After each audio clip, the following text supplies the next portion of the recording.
Salut les lectrices et les lecteurs! Lire que du thriller et du polar pendant un mois, debout sur une jambe et portant des chaussettes dépareillées. Cap ou pas cap? Perso, j'adore les challenges. Mais attention, pas les trucs chelous sur TikTok où il faut manger de la cannelle et faire cuire du poulet dans du sirop pour la toux. Non, non, non, moi je vous parle du challenge. Celui que toute lectrice de thriller doit avoir fait pour réussir sa vie. J'ai nommé le célèbre Black November de l'incomparable Séverine d'Il est bien ce livre. Dans cette vidéo, je vous présente ma pile à lire pour le challenge. Et aussi des romans que j'ai lus et qui rentrent dans les différentes catégories. Non mais attends, c'est quoi le Black November? Encore une histoire de crash boursier? Bien sûr que non, enfin. Oh, je sais! C'est comme le Black Friday, mais pour les livres. Tu me désespères. Le Black November, c'est un challenge autour de la littérature noire qui, comme son nom l'indique, a lieu en novembre. Chaque semaine du mois correspond à une catégorie de lecture bien spéciale. Cette année, le thème global du challenge est de lire un maximum d'auteurs britanniques, en hommage à la reine Elisabeth II. Et si j'ai pas envie de lire d'auteurs britanniques, il se passe quoi? Il est bien ce livre t'envoie le FBI.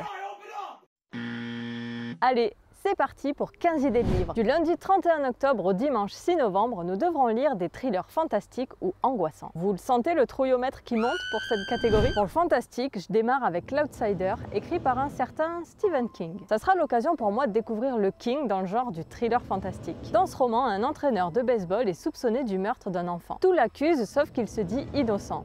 Je me demande où va venir s'insérer le côté fantastique. Tu es un sorcier, Harry.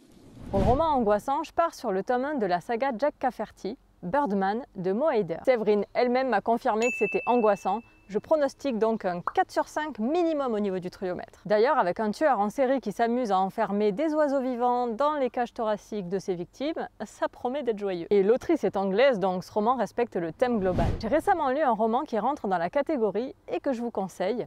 Ne la réveillez pas d'Angelina Delcroix. C'est le tome 1 de la saga avec Joy Morell et on a ici un tueur en série bien tordu. Donc tu le laisses avec des cailloux, des choses un peu lourdes, hein. Tu vois, il y a un barème quand tu le laisses un corps, c'est-à-dire tu fais 3 fois son poids normalement. Une course-poursuite s'engage pour arrêter l'hémorragie de cadavres qui pleuvent sur nos policiers. Perso, j'ai pas particulièrement apprécié ce roman. Je me suis pas attachée aux personnages que j'ai trouvé trop nombreux. Mais je vous le mets pour plusieurs raisons. 1, il est très sombre et je le trouve assez angoissant. Mon trouillomètre est monté à 4 sur 5, prépare le défibrillateur. 2. La construction du roman est intéressante et originale, tout comme les sujets abordés. Du 7 au 13 novembre, la catégorie sera « Lire un livre qui a plus de 10 ans ». Alors, on active ses neurones. 2022-10, ça fait... 2012. Voici donc ma sélection pour des romans datant d'avant 2012. Pour l'auteur anglais, j'ai choisi Le Chien des Baskerville d'Arthur Conan Doyle. Il s'agit du tome 5 de la saga avec le célèbre Sherlock Holmes. Un chien énorme et fantomatique serait à l'origine de la mort de Sir Baskerville. Sauf que Sherlock ne croit pas aux légendes. Mais saura-t-il dénouer le mystère? On se le demande. Vraiment. Pour l'autre lecture, je suis partie sur un thriller psychologique qui me fait super envie. Il s'agit de Shutter Island de Dennis Lehane, écrit en 2003. Entre le côté huis clos sur une île et l'hôpital psychiatrique pour assassins, ça m'a l'air idéal pour se mettre les miquettes. Avec ma sélection pour vous, j'ai été sympa, je vous ai sélectionné un format rapide à lire. C'est les BD Black Sad de Juan Diaz Canales et Juanjo Garnido. Les tomes 1 à 4 ont été écrits entre 2000 et 2010. Dans cette BD, on est avec un détective privé qui ressemble à un chat et qui évolue dans l'Amérique des années 50. Les planches sont magnifiques. Je suis trop fan de l'ambiance de cette série et du personnage de Black Sad, même si les enquêtes sont parfois un peu expédiées. Côté trouillomètre, je dirais 2 sur 5, ok mais lis-le en journée. On a quelques dessins sanglants ou violents. Du 14 au 20 novembre, on devra lire un roman avec un duo d'enquêteurs. Et attention, hein, duo c'est ni 1 ni 3, c'est 2. Bon, avec ce premier choix, c'est le drame, je fais une entorse à un de mes principes. Je vais lire un tome 5 alors que j'aurais pas lu les précédents.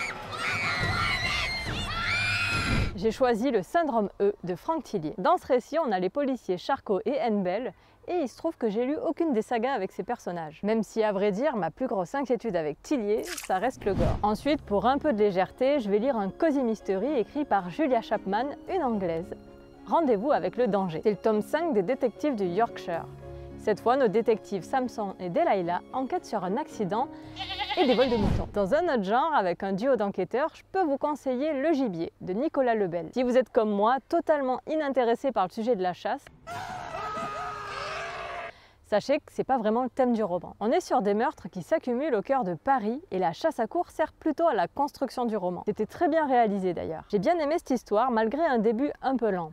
Le duo a une dynamique intéressante. Et le trouillomètre est à 2 sur 5, ok mais lis-le en journée, avec une ambiance un peu stressante, mais peu de gore et pas de grosses angoisses. Du 21 au 27 novembre, il faudra lire un roman avec une couverture où l'on voit une maison. Je suis trop contente car je vais enfin pouvoir sortir ce magnifique roman des éditions Gallmeister. Les morts de Bear Creek de Keith McCafferty. Là aussi, petite entorse, c'est un tome 2, mais tant pis. J'ai vraiment hâte de me plonger dans l'univers. Déjà, avec le détective privé qui est aussi peintre amateur et guide de pêche, ça me donne un petit air de cozy mystery. Et puis j'espère trouver un côté nature writing dans le cadre des montagnes rocheuses. Pour l'autrice anglaise, je vais lire le tome 1 d'un cozy mystery, Pancakes and Corpses, de la série Perry Del Café, d'Agatha Frost. C'est en anglais et le résumé me fait penser à Choux à la crime avec le meurtre d'un client du café tenu par l'héroïne. Donc ça sera parfait pour amorcer vers l'esprit gourmand de Noël. Je me désespère. Quant au roman que je vous conseille, la maison y a un rôle tout particulier, donc on est bien dans le thème. C'est Le sang des Belasco de Christelle Duchamp. J'avais beaucoup aimé ce huis clos, même si je l'avais trouvé un peu court. J'avais totalement adhéré à la construction et à l'ambiance de ce thriller familial où les retrouvailles d'une famille déchirée tournaient mal. D'ailleurs, attention, je le classerai en 3 sur 5, pense à respirer de temps en temps, avec des scènes violentes et un certain sentiment d'oppression. Pour les derniers jours du challenge, du 28 au 30 novembre, il nous faudra lire des romans d'Agatha Christie. Pour ma part, j'ai sélectionné Mort sur le Nil, une enquête d'Hercule Poirot. Le tome 15, très exactement. Un drame lors d'une croisière va faire travailler les petites cellules grises de notre cher détective belge.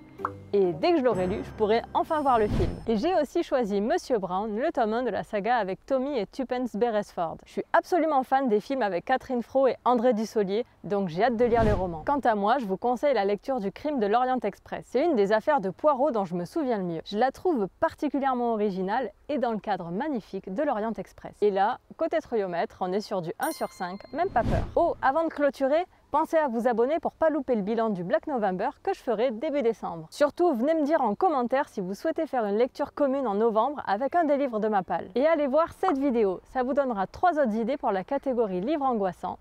À très bientôt, ciao! Non mais attends, c'est quoi le Black November? Encore une histoire de crash brossier? Et j'ai aussi choisi Monsieur Brown. Ok, vous n'allez pas vous y mettre les oiseaux. On va jamais s'en sortir.